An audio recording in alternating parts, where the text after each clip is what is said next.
What is up, everybody? Thanks for checking out Hunt Shoot Live. Got another trail camera review for you guys today. This one is the VIDVIS solar and battery powered 4K trail cam with Wi-Fi.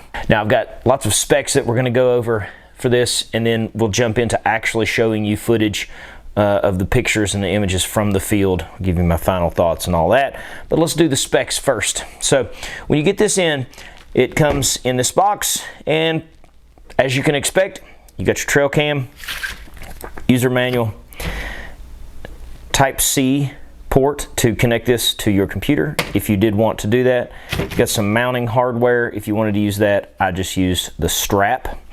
This has a integrated solar panel on top. It does not disconnect. The solar panel is included on top, but it is also combo solar and battery powered. When you open it up, and there's no cover over the battery compartment. When you open this up, obviously it's protected on the inside. When you open it up, you get your 4 AA batteries right there. Now, one thing that I liked about it was when you turn it on, it actually shows you how much battery life you have for your AA's, and it shows you how much stored charge that you've got from the solar panel itself. So pretty cool feature there. I found that its use, or that its charge ability, the solar panel ability, was excellent. I had this thing out in the field taking pics and videos for about a month, and when I got back, it had used like no batteries pretty much at all. Really great there. I suspect that you wouldn't even have to use the batteries. I have ran similar units before with just no batteries at all and only use the solar panel. Probably could do the same with this one without issue. Regarding image quality, you can change the quality based on what kind of memory card that you're using. Now, this thing can accept up to a 256 gigabyte memory card, so you can pretty well set it at super high resolution and have plenty of video, I would imagine. But if you needed to use a smaller card and you wanted to cut that video quality down for some reason, the image quality down for some reason, it is adjustable. But the highest quality setting for your video is 4K, and then the highest quality setting for your images, your pictures, is 64 megapixels. 0.2 second advertised trigger speed seemed to be pretty accurate. I didn't have any problems that I can recall in trigger speed. Now, the modes on this thing were a little different from other cameras that I have used in the past. You have your regular motion mode, which is just a standard trail camera mode. Motion comes by, the camera is activated and it takes a picture. But you've also got 2 additional modes that you can use if you want to for some reason. There is a time-lapse mode where you can set interval times and durations. So you can set it to take certain numbers of pictures, however long, and it will do that every determined amount of time if you wanted to. Now, I've struggled for either one of these modes. I've struggled to figure out how in a hunting situation that would be relevant, but perhaps that, I mean, I guess it's cool to have that option. The other time-lapse mode is just a fixed time lapse. So what it would do is you would just set a specific time period, like from 12 o'clock to 4 o'clock, I want this thing to take time lapse photos, and then it's going to during that time. So it's got those options if you want. All I needed was the motion because hunting applications for me, but perhaps either of those other modes might be something useful for you. I guess it's better to have it and not need it than to need it and not have it. So it's there if you want it. You can also set a specific work time if you wanted to conserve your batteries for some reason. If you were not interested in anything that were, let's say anything that we're traveling through at nighttime, if you were not interested in that at all, then you could set it to not even use to trigger or to use your battery power during that time, particular time period, and it would only work in the designated time. I didn't use that. I had it turned on day and night, taking the pictures in the motion mode when it was activated. You've got all of your other typical settings on it, the sensitivity and the format settings and time and date and all that kind of stuff, all of your other regular options. As far as the intuitiveness of the use, let's see, you got flip those 2 knobs on the side and open it up, and your display screen is in here, and it was very easy to figure out how to use, just like any other trail camera I've used before. On the bottom, you would want to put it in test mode when you're first setting all of your features, but you've got your menu button, your up and down buttons to cycle through that, the OK button to select your different options. It comes with an extremely detailed instruction manual. Didn't even have to need it, not even close. Easy to use. If you had any kind of problems, of course, they've got some QR codes you can scan and plenty of numbers and contact information for them if you needed to reach out for whatever reason. I'll also note that there's a little lock place right here if you wanted to put like a padlock, a small padlock on it or something, keep somebody from opening that up. But I don't know what would keep them from just stealing the whole camera in that situation, but it's there if you wanted it. Now, let's jump in. Let me show you a bunch of my pictures and videos. We'll talk through some of that, and then let me give you my final thoughts. Here's some night footage right off the bat. This is fog that is on the camera itself. Unfortunately, these bucks coming through, you can't tell what they are because of the fog on the camera. I did later on end up with some better pictures at night, but for whatever reason, I guess it was just the area that I kept this camera in. It seemed like the night pictures were always foggy.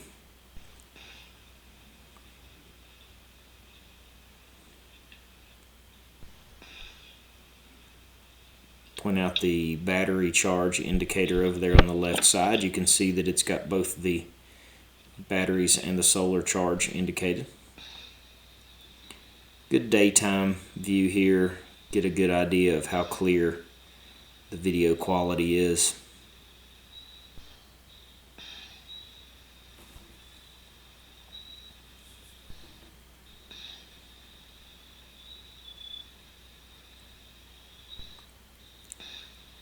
Sound is coming through well. You can hear the crickets in the background.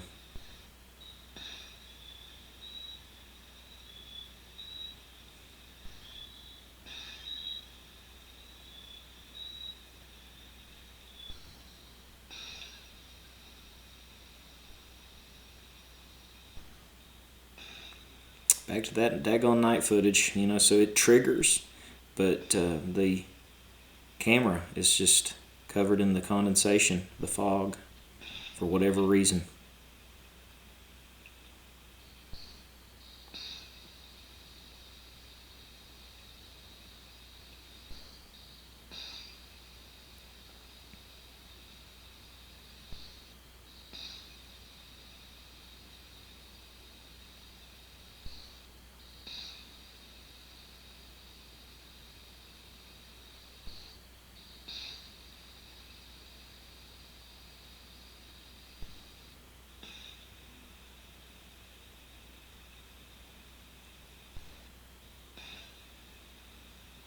Probably the same bucks coming through. I know it looked like one of those others was a small 9-point or a small 10-point there just a minute ago, but you just can't tell.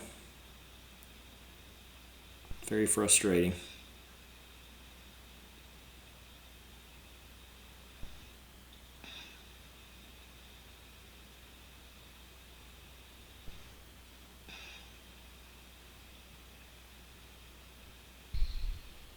Now here is proof that it doesn't always fog over. Unfortunately, this is just the wind blowing that triggered.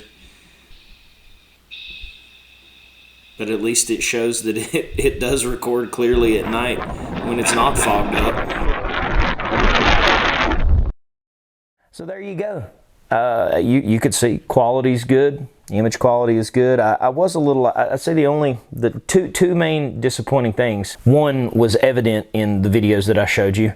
The second is not. The first thing that is evident is that I just didn't get a lot of clear nighttime images, but I think that was just something weird with the location that I had this camera set, because I did have some that were really clear, but a lot of the others were just fogged over a lot of the time, and it was just like that most of the time. Different nights, different weathers, obviously. It seemed like it was just always fogged up at night. But we did have some clear night images that didn't have fog. So I guess you can't blame the unit that it was fogged up, but I did find that quite odd that I had it out for a month, and I ran some other trail cameras during that time and didn't have that happen. Of course, they were in slightly different locations, but interesting thing to note there that obviously a couple of those pictures at night, there were some bucks standing there, but you couldn't tell a lot about them because the dang thing was fogged up. Now, on that note, perhaps you could put some kind of anti-fog. I know you can buy stuff like for your glasses and put the anti-fog coating over it. Maybe that would make a difference. Or maybe it was fogging internally. Man, I don't know. Don't know about that one. And the only thing I didn't test there was maybe just trying it in a different location, but I ran it for a month, and that's all I'm doing. That's not going to keep me from using it myself. I'm really more interested in knowing what's coming through during the daytime, and that way I can get my patterns during the day down. And at nighttime, it's just curiosity what might be coming through. Now, the second thing that was not evident in actually looking at any of the pictures and the videos, and something that I just couldn't figure out, was that this daggone thing, and it was set on medium sensitivity, like your normal sensitivity level. I was thankful that I had a SD card in it, and it takes a micro SD card, by the way. I was thankful that I had a very, very large high gigabyte micro SD card, because when I got back to this, it had 6,000 images, pictures, and videos on it. Unbelievable. It was almost like every 5 or 10 minutes this thing was actually snapping something. I have never had another trail camera do that.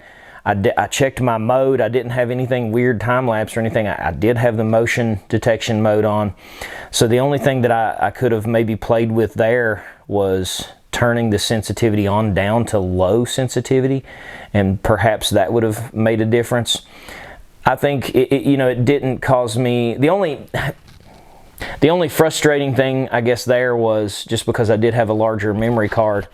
When I got back, to keep me from taking forever to cycle through that, I selected the large picture. When I pulled my files up and had put them on the computer, I selected that they would show up as a large image, and I just cycled through and I only moved the ones over where I could see that there was some kind of animal in the footage. So I was able to fly through all of that in 30-45 minutes maybe, I guess, just by doing it that way. And it was easy to spot when something was different, because obviously you're looking through the same image. It's taken the same picture or the same area, so it was easy to find the pictures. Whoop, there's something's moved out in that one. I need that. So minor inconvenience. If I do put this back out in the field again, I am going to turn that sensitivity down, and maybe it'll take care of that. But that's pretty much the highlights. The VIDVIS solar and battery powered 4K trail camera. Oh, I will mention, I forgot to mention this earlier, it is Wi-Fi compatible. You can download the app and sync your phone to this if you wanted to do that. I didn't do it, but that option is there. I'm totally fine with just taking my memory card out and plugging it in my computer. And obviously you can just plug this directly into your computer as well with that Type-C port if you were to choose to do that. So the options are there if you want them. If you guys want more information on the VIDVIS trail cam, you can follow the links in the video description, or I'll also paste one in the comments. And you can also check out all their other products there. I'm sure when you follow that link, you could visit the store and see what else they got. But thanks, VIDVIS, for sending this to me. It seems to be a pretty good trail camera. And thank you all for watching, checking out Hunt, Shoot, Live. Be sure to subscribe to the channel if you haven't already. Check out all of our other playlists, hunts, long-range shooting, product reviews, tons of stuff on the channel. I do appreciate you. God bless you. We'll catch you next time.